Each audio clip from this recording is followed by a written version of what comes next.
नमस्कार मित्रांनो, मी गणेश वानकर. आदिवासी विकास विभागाकडून चौकीदार या पदाची एक चांगली जाहिरात आलेले 10वी पास उमेदवार फॉर्म भरू शकतात. आता तुम्ही याच्यासाठी फॉर्म भरणार आहात. 1000 रुपये द्यायचे, 900 रुपये द्यायचे, मेहनत करायची, कोर्सेस लावायचं, अभ्यास करायचं. म्हणजे पहिले आपल्याला हे तर माहिती करून घ्यावं लागेल ना की पगार किती आहे. कामाचं स्वरूप जाणून घेतलं, प्रमोशन सगळं काही माहिती, पण इन हँड पगार किती, कारण की पगाराशिवाय काही मोटिवेशन तुम्हाला मिळणार नाही मित्रांनो. म्हणून इन हँड किती पगार मिळतो सर्व काही सांगणारा हा YouTube वरील हा एकमेव पहिला आणि सगळ्यात माहितीपूर्ण व्हिडिओ असणार आहे. म्हणून तुम्ही हा व्हिडिओ शेवटपर्यंत पूर्ण बघावा. याच्यात जी काही मी माहिती सांगितलेली, तुमच्या सॅलरी स्लिपवर जी काही माहिती असेल, जे काही पैसे असतील, त्याच पद्धतीने तुम्हाला सगळं काही मिळणार आहे आणि मी विथ प्रूफ तुम्हाला सांगणार आहे. म्हणून तुम्ही हा व्हिडिओ शेवटपर्यंत पूर्ण बघावा. ओके, तर याच्यामध्ये पगार किती मिळतो, सगळ्या काही गोष्टी मी तुम्हाला जे आहेत तर ते सांगणारच आहे. बघा, आता आपले जे सॅलरी स्लिप आहे तर त्याच्यावर वेगवेगळे कंपोनंट असतात मित्रांनो. त्याच्यामध्ये सगळ्यात पहिले काय असतं माहितीये का, बेसिक पे असतो. बेसिक पे म्हणजे काय, त्याला म्हणतात मूळ वेतन.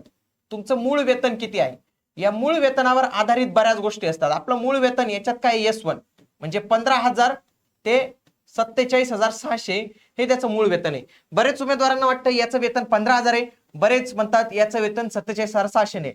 मी म्हणेल हे दोन्ही वेतन नाही आहे, हे दोन्ही याचे बेसिक पे आहे. हा बेसिक पे 15,000पासून सुरू होतो आणि जेव्हा तुमची सर्व्हिस 40 वर्ष कंप्लीट होते, किती 40 वर्ष कंप्लीट होते, त्यावेळी तुमचं बेसिक पे काय जाईल, 47,600 रुपये एवढं तुमचं बेसिक पे जे आहे तर ते जाणार आहे. या बेसिक पेला अनुरूप मित्रांनो पुढे येतं HR, ज्याला म्हणतात हाऊस रेंट अलाउन्स, घर भाडे भत्ता. त्याच्यानंतर येतो DA, ज्याला म्हणतो महागाई भत्ता, ट्रॅव्हलिंग अलाउन्स. त्याच्यानंतर काही ठिकाणी एक CLA पण येतो काहींना. त्याच्यानंतर काहींना DCPS नावाचा कंपोनंट असतो, हाय पेन्शन कंपोनंट असतं. त्याच्यानंतर पगारामध्ये तुमची खूप काही कपात पण केली जाते. हे सगळे कंपोनंट्स मी तुम्हाला आता जे आहे तर ते 1 बाय 1 सांगणार आहे. ओके, आणि या व्हिडिओ नंतर अनेक व्हिडिओ, आपले व्हिडिओ बघून बरेच लोक याच किमती टाकून काहीतरी एवढी मेहनत नाही घेत, डायरेक्ट स्क्रीनशॉट काढून बनवतात. तर हा व्हिडिओ अशा पद्धतीचे रिसर्च पूर्ण व्हिडिओ आपण इग्नाइट अकॅडमीवर प्रथमतः आणत असतो. म्हणून तुम्ही या ओरिजिनल आपल्या चॅनलला जे आहेत तर ते नक्की सबस्क्राईब करून ठेवलं पाहिजे. सोबतच या आदिवासी विकास विभागाची चौकीदार या पदाची तयारी करण्यासाठी मित्रांनो PYQ निर्धार नावाने एक बॅच केलेली. बऱ्याच लोकांना हेच माहित नाही की याचं जी एक्झाम आहे ऍपटेक नावाची कंपनी घेणार आहे. बऱ्याच लोक म्हणतात IBPS घेणार, IBPS घेणार नाही, ऍपटेक नावाची कंपनी घेणार आहे. आणि ऍपटेक कंपनीचे जे मागे नुकतंच काही महिन्यांपूर्वी त्यांनी एक परीक्षा घेतलेली होती CETची, ती संपूर्ण परीक्षेचे प्रश्नपत्रिका 5 प्रश्नपत्रिका तुमच्यासाठी अवेलेबल करून दिलेलं आहे. आणि महाराष्ट्रात ही पहिली आणि वन अँड ओनली बॅच आहे की ज्यांच्याकडे सगळे प्रश्न आहेत ते सगळे प्रश्न रेकॉर्डेड फॉर्मॅटमध्ये अवेलेबल आहे. सगळ्यांचं डिटेल व्हिडिओ सोल्युशन आहे. तुम्हाला त्यांची ऑनलाईन टेस्ट सगळ्या काही गोष्टी ज्या आहेत तर त्या मिळणार आहेत. याच्यासाठी फक्त तुम्हाला काय करायचंय, 99 रुपये जी फीज पेड करून इग्नाइट अकॅडमीचं ऍप्लिकेशन डाउनलोड करून तुम्हाला ही बॅच जी आहे तर ती जॉईन करून टाकायचे. आतापर्यंत बऱ्याच उमेदवारांनी बॅच जॉईन केली, तुम्ही देखील बॅच जी आहे तर ती नक्की जॉईन करून टाका. बघा, मी तुम्हाला काय म्हटलो, HR नावाचा कंपोनंट असतो, त्याला म्हणतो आपण घर भाडे भत्ता. काय घर भाडे भत्ता असतो तो. आता हा घर भाडे भत्ता लक्षात घ्या मित्रांनो, सिटीनुसार बदलतो. आता मुंबई पुण्यामध्ये जाणार तर राहण्याचा खर्च लय महाग आहे, म्हणून सरकार काय म्हणतं, त्याला मी मुंबई पुण्याला X या कॅटेगरीमध्ये टाकतो. X या कॅटेगरीमध्ये, ज्याला म्हणतात 30% कॅटेगरी. म्हणजे 30% म्हणजे काय मित्रांनो, तुमचं जे बेसिक पे असतं, म्हणजे फॉर एक्झाम्पल हे जे 15,000 आहे याचे 30% तुम्हाला जे आहे तर ते मिळतात मित्रांनो. ओके, याचे 30% तुम्हाला जे आहे तर ते इथं मिळतात. ओके, आता जर तुम्ही नागपूर, नाशिक, छत्रपती संभाजीनगर, अमरावती, सोलापूर, कोल्हापूर, भिवंडी, मालेगाव, नांदेड, सांगली, वसई विरार अशा ठिकाणी राहत असाल तर तुम्हाला 20% मिळतील, कारण की थोडंसं जे आहे तर ते कमी खर्च लागतो तिथं. त्याला म्हणतात Y श्रेणीचे शहर.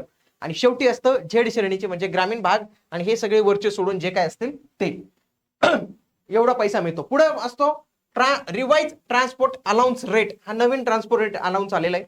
लक्षात घ्या, आपले जे पद आहे ते ग्रुप D चं पद आहे, S1 ची वेतन श्रेणी आहे.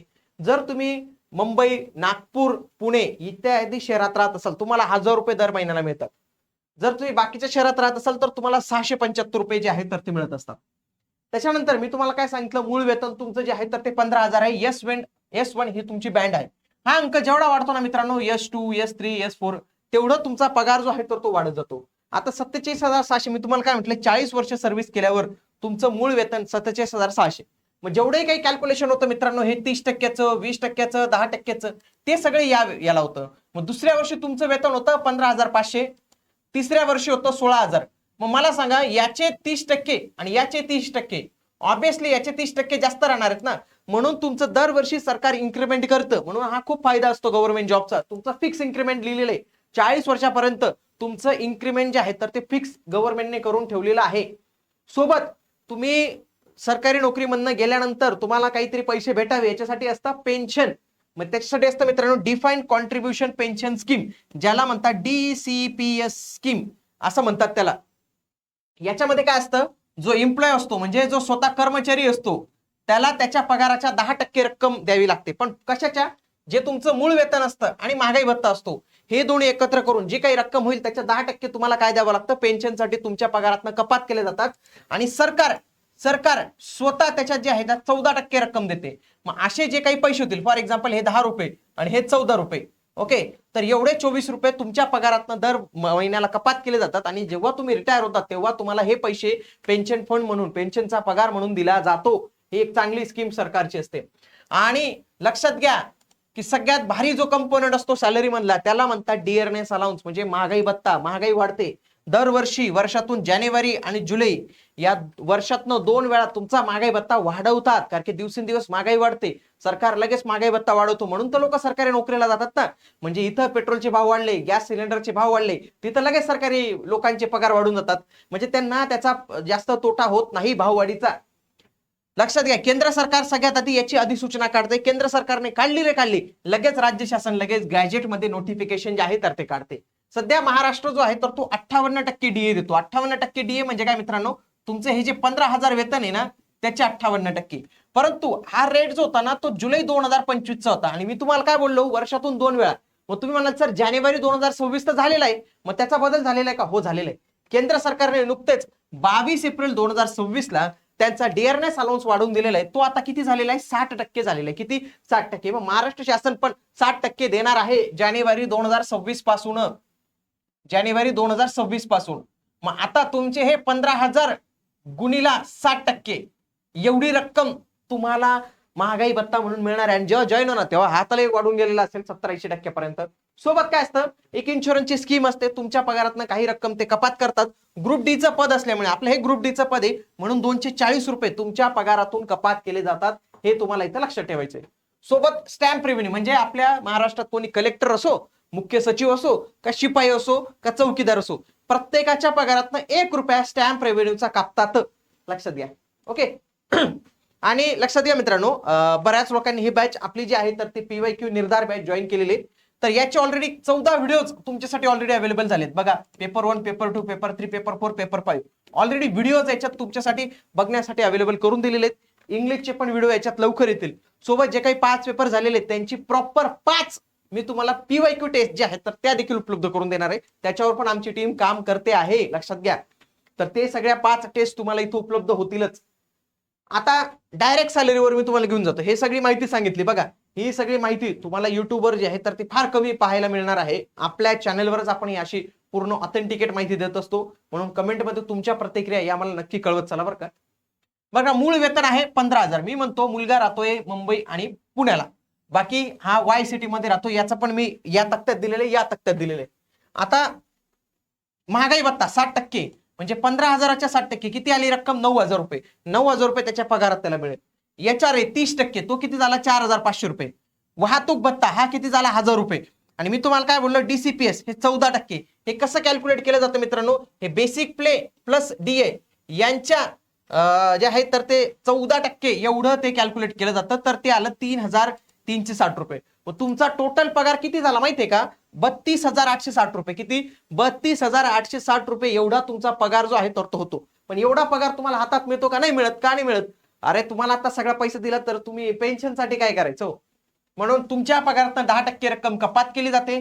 सरकारने दिलेले 14%, 3,360 रुपये कमी, तुमच्या पगारातनं 2400 रुपये वजा, ग्रुप इन्शुरन्सचे 240 रुपये, महाराष्ट्रात प्रत्येकाला द्यावा लागतो प्रोफेशनल टॅक्स, तो आहे 200 रुपये, स्टॅम्प रेव्हेन्यूचा 1 रुपया, असं 6,201 रुपयात तुमच्या पगारातनं कपात केली जाते. आणि इन हँड किती पगार येतो, तर 26,659 रुपये, म्हणजे 26,500 प्लस एवढा पगार तुम्हाला मिळतो. आणि जर तुम्ही नाशिक बाकीच्या ठिकाणी राहणार तर 25,000, समजा हा 25,000 पगार पकडूया, तर तुम्हाला 25,000च्या पुढं चांगला पगार जो आहे तर तो मिळतो. पण मी आत्ताची स्थिती सांगतोय, ज्यावेळी 8वा वेतन आयोग लागू होईल हाच पगार 40,000च्या पुढे देखील जाऊ शकतो. लक्षात घ्या, 40,000च्या पुढे पगार जाऊ शकतो.